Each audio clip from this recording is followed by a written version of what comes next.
You don't know Sherwin Newland. He's a great author. He wrote a book called The Doctors about, he left women out, but he wrote a great book about doctors and history of who's contributed to the medical profession.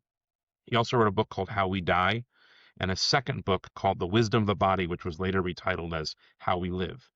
In the book How We Die, I was reading it, and this is going from 1980 something to 1998 when I was a first year medical student, reading the book and approaching this one chapter about accidental death and traumatic death, and reading this passage saying um, that this, local town nearby had a man who jumped on a child and stabbed her, and the mother saw her die and saw the life leave her eyes.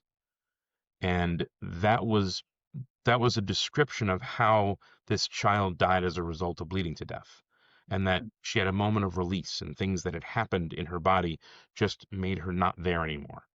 And he interviewed her mother, and there was it was a beautiful tale. No matter how horrible it was a beautiful way of describing it.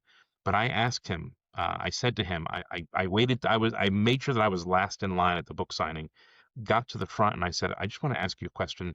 My name is David Shapiro. I'm doing this. I'd love you to sign my book, but I want to know, can you share with me, is this story the same story of what I experienced?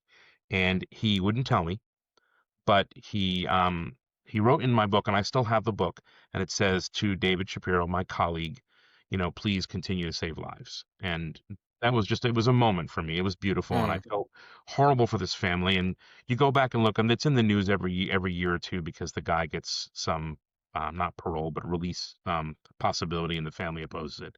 And it's horrible to see that when I was 16 years old, and now I'm 52, and I don't do math, but that's, 34, 36 years ago. This is trauma that still affects people, and that still affects that family.